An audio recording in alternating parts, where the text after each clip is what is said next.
maravilhosa graça de Deus, tá? E a gente lembra que a graça deve ser vista como a maior demonstração do amor de Deus, porque tudo que Deus vai atuar, fazer para salvar o maior número possível de pessoas, isso inclui a vinda dele como Jesus, isso inclui a morte dele como Jesus, entendeu?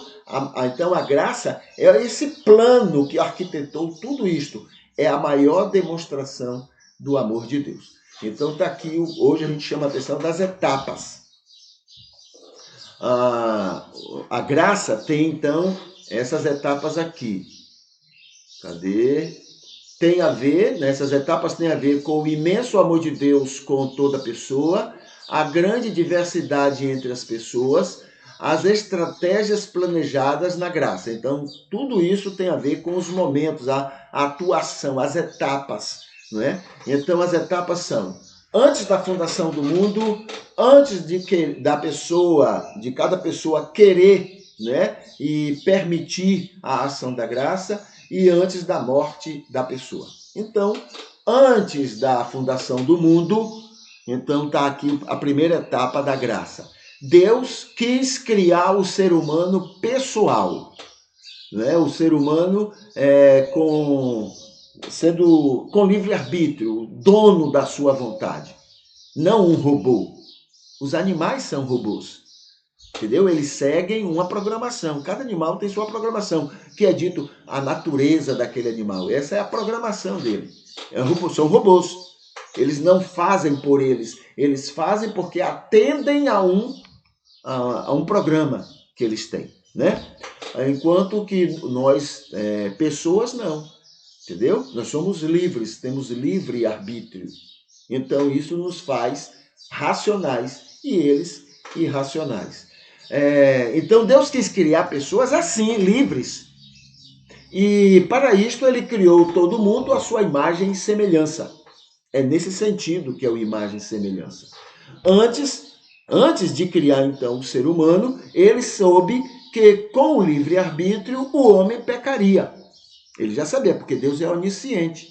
Antes de criar Adão, ele sabia que Adão pecaria, ele me conhecia. Antes de criar Adão, ele me conhecia você, e sabia que nós iríamos pecar. Planejou então a graça.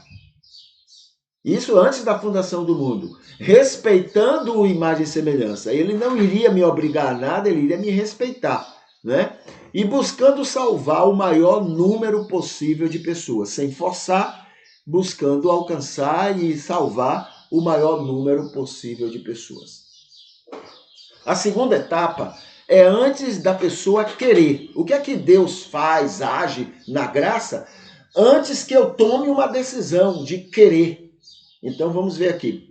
Ele mostra a revelação e ilumina o entendimento dela. Então, desde Adão, ele está mostrando a revelação de Deus, a revelação dele, e está fazendo as pessoas entenderem essa revelação. Moisés esteve diante da revelação, e o que Moisés entendeu, ele colocou no texto de Gênesis, né, daqueles 5 primeiros livros. Tá bom? Também, olha aqui, amar e respeitar todas as pessoas, alcançar, tolerar, alcança, tolera, acolhe e abençoa.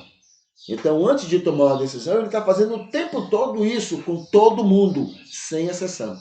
Ele trabalha com todo mundo, sem exceção. Tá bom?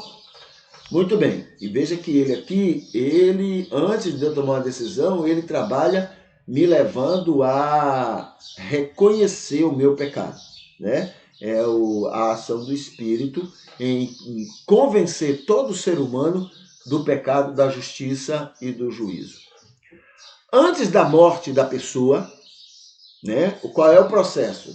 Do momento que eu tomo a decisão, né, até a minha morte. Então veja, naquela pessoa que é convencida do pecado e ele fica indiferente, né, ele não dá a mínima. Isso quer dizer que ele não tem religiosidade, ou tem num nível muito pequeno, tá? Vamos dizer assim, ele não é um religioso, ele não está preocupado com a questão dele em relação a Deus.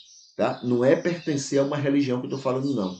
Estou falando de religiosidade. Você pode ter religiosidade não ligado a qualquer religião. Entendeu? Então, ele não tem, esse indiferente, ele não desenvolve nenhuma religiosidade, porque ele não tem nenhuma preocupação com isso. Ele está convencido, mas não dá a mínima, isso não é importante para ele. Agora, tem aquele que, aqui é o indiferente, né? Agora o querente, chamado aqui de querente, é o joio. É aquele que se preocupa com o convencimento, ele está convencido que é pecador, ele tem religiosidade, mas ele, veja só, ele quer mudança, mas ele não permite que o Espírito faça essa mudança.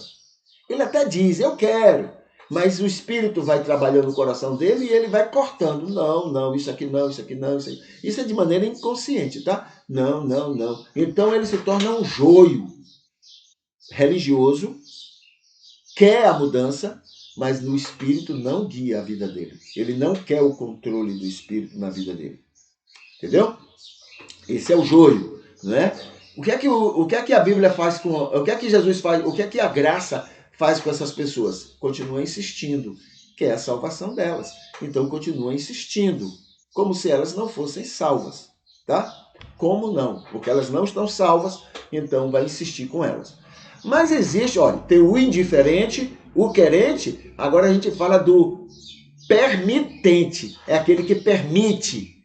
Esse aí é o trigo, ele se torna trigo, tá? Ele está convencido, ele quer mudança, ele tem religiosidade, ele quer mudança e ele permite que o Espírito faça essa mudança na vida dele.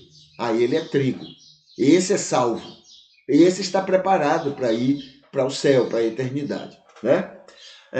Aqui, então o Espírito, a graça, através do Espírito, converte, muda, faz nova criatura para Deus, salva, confirma no livro da vida, santifica, processa, a santificação é um processo, aparecer com Jesus, faz a pessoa ser bem-aventurada, faz a pessoa ser sal e luz do mundo, inclui nisto a ação do fruto do Espírito, ou seja, o resultado da presença do Espírito na vida da pessoa.